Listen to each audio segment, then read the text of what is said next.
يعني مش جهه بتديهم، لا ده المدرسه اللي بتوفر الفلوس. وبالتالي ده نشاط. النشاط الثاني في الجمعيات الاهليه من خلال منظمات او من خلال تمويل، تمام، برضو قايمه بدور كويس جدا. يعني مؤسسه هانس سايدل الالمانيه وجي تي زد عاملين في بلاد دكرور وعاملين في البتاع. مبينين مع شركه عمل اهلي زرعنا 103 سطح في بلاد دكرور لمتضرري انفلونزا الطيور. ده منحه كامله من مبينين، عشان بس طبعا احنا مش في اعلان. اكمل بعدين. لا يكمل يا دكتور اتفضل نكمل بس. تمام. وعملنا في منشيه ناصر كنوع من انواع شويه، ويمكن احنا بنتفرق ان احنا نشتغل في عزبه الهجانه، ودي طبعا يعني حته خطيره. عندنا كمان بالعمل الاهلي منظمه اغاخان في الدرب الاحمر.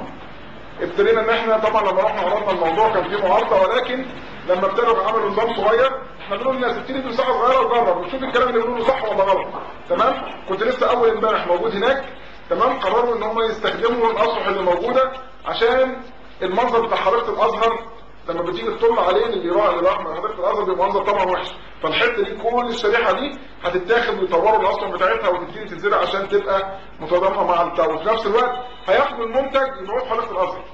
يعني عشان مشكله التسويق، لان انا قلت لهم لازم مشكله التسويق تتحل، لان لما بيكتر الحاجه مشكله التسويق بتاعتها يعني طبعا مع جهاز التنسيق الحضاري اللي يتبع وزاره الثقافه كل ان هو يعمل. فيعني بالتالي ده كده يعني اكثر مما نحلم من مساعده الدوله. صحيح خدت وقت، يعني اول ما ابتدينا نشتغل من 99 كنا بنهاجم وي والكلام ده كله، يمكن الكلام ده في خلال السنه ونص اللي فاتوا بعد ما الفكر اصبح موجود. ده سؤال. السؤال الثاني حضرتك قلت اللي هو يعني هل في اخرين بص حضرتك لو ما بقاش في اخرين يبقى انا ما نجحتش. يعني حضرتك كنت اول واحد الحمد لله. يعني اول ما طلعنا نتكلم ده مش انا الواحد، انا معايا مجموعه كبيره من اول اللي جاب المشروع اللي عمله مع الفاو وجهزه هو الاستاذ الدكتور احمد فريد ابو حديد اللي هو رئيس المركز في البدايه، للناس اللي شغاله معانا بما فيهم الدكتوره ايناس دي احدث اللي موجودين معانا. تمام. احنا عندنا فريق من حوالي 23 واحد. تمام. بنعمل هذا الموضوع وبيتعمل. الفايده اللي بتقول عليها انا شخصيا يمكن حضرتك مش هتصدقها، لكن انا بعملها عشان الثواب عند ربنا. دي نقطه. النقطه الثانيه الشباب اللي حضرتك شايفه دوت معلش بيشتغل بياخد 100 جنيه او 130 جنيه وهم طلبه ماجستير ودكتوراه. تمام. طبعا لو هو بيطلع يشتغل ما بيشتغلش ببلاش بياخد اجر، وبالتالي الحمد لله في 6 منهم او 7 منهم اتجوزوا. ما انا بقول لحضرتك يعني انا بقول لك ان فده بالنسبه لي انا الحمد لله مرتبي ويعني بيعيشني الحمد لله. ولكن اللي بتكلم عليه ان يكفيني ان الشباب دوت قدر ان هو يقول. يكفي بقى ان حضرتك الشباب الاخر اللي هو بيقلد ويبتدي يشتغل. تمام. ان الموضوع دوت ده الفايده اللي انا بتمنى من الله ان يتقبلها. تمام. اتعرض عليا ان احنا نعمل شركات. تمام. وفي شركات كتيره خدت اسمه وحطته. تمام. بمعنى حطت انه تحت رعايه جامعه عين شمس في اسكندريه وخليت العميد كلمهم لانه طبعا استخدم حق غلط. واخد بال حضرتك. في جمعيات اهليه بتعمل ما عندناش اي مشكله اللي يعمل بس يعمل صح. المشكله ان اللي يسترخص ويعمل الحاجه مجرد انه بص وبالتالي بيطبق. المشكله ان السطح بينشف.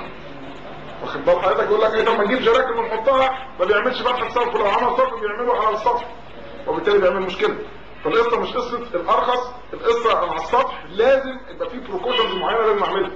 فهو ده اللي احنا بنقوله يا جماعه تعالى عندنا اتدرب اعرف اساسيات الموضوع واطلع اشتغل زي ما انت عايز. التدريب ببلاش عندكم؟ لا التدريب مفيش. ما اقدرش اقول لك مفيش حضرتك.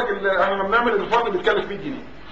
تمام. 100 جنيه ده كمان لك 4 ايام بياخد كل بقى مش بياخد بس دي مجرد محاضره، ده بياخد بقى ازاي يصنع انواع البيئات، ازاي يعملها، ازاي شتلات يعملها، ازاي ان هو يكافح بتاع الاقتصاديات بتاعتها، ازاي يسوق. يعني بديله باكج كامل على اساس ان انا بتعامل مع ناس ليس لها فكره عن الزراعه. ودي المشكله. فبديله الحاجات على اساس ان هي يقدر ان هو يتعامل. ودي كلها تكلفه اللي بيحاضر والخامات اللي بتستخدم. اتمنى ان يكون على عابدين لو سمحتوا. مش حاضر. بسم الله الرحمن الرحيم. طبعا احنا عابدين عضو المكتب التنفيذي معانا.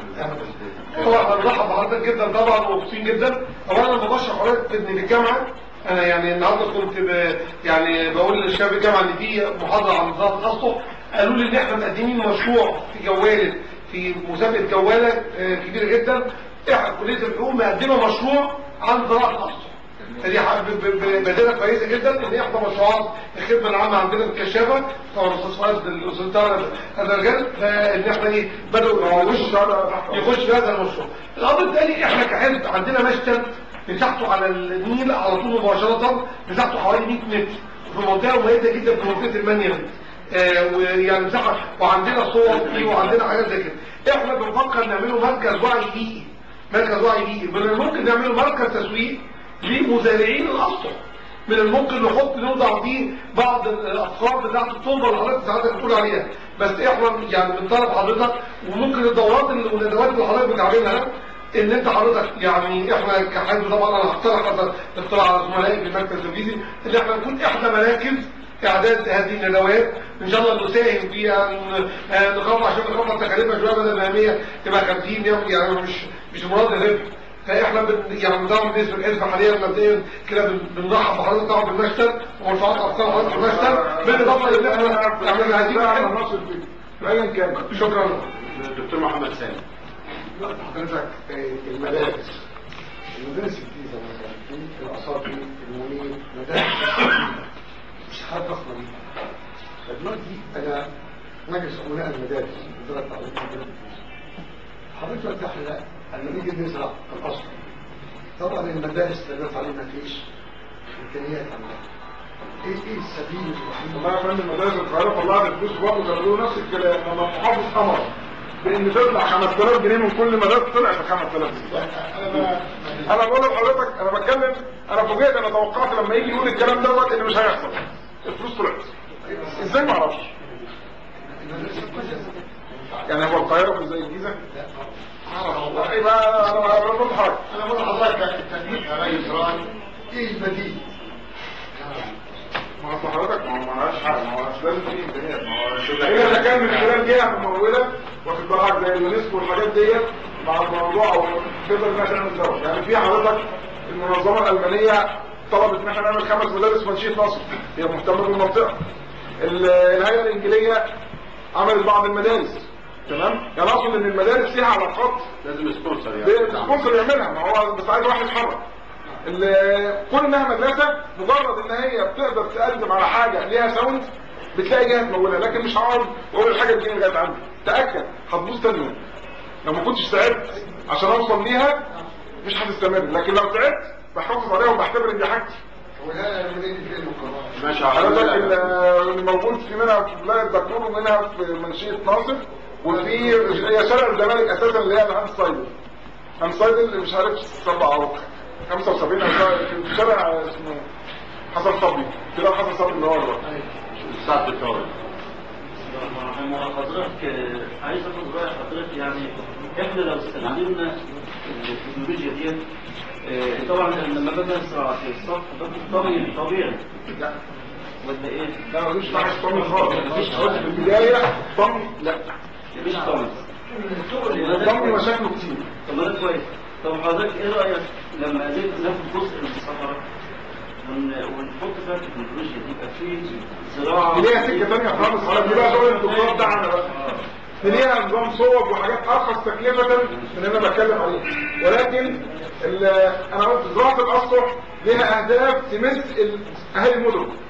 يعني في تكنيك موجود لزراعه الصحراء. على اساس تدخيل الشباب فيها. ما انا بقول لحضرتك ده تكنيك واخد بالك يعني افصل ده عن ده ليه سكه وده ليه سكه تمام. بس الفكره حضرتك دي اللي كنا بنعمل بيها ايام ما خدت الدكتوراه وكانت الناس بتقول لي دي رفاهيه علميه تمام. ولكن اللي خلى الموضوع ليه ساوند زراعه اصلا انها ماسك كل واحد في بيته. فطبعا لو في جهه هتقدر ان هي تدعمنا في ان احنا نقدر نعمل دوت احنا ما عندناش مشكله ان عندنا بتاع حوالي مش اقل مثلا من 12 او 15 رساله دكتوراه على هذا الموضوع المحاصيل المختلفه جاهزه على الشغل. طب ما تنسق بين وزاره الزراعه مثلا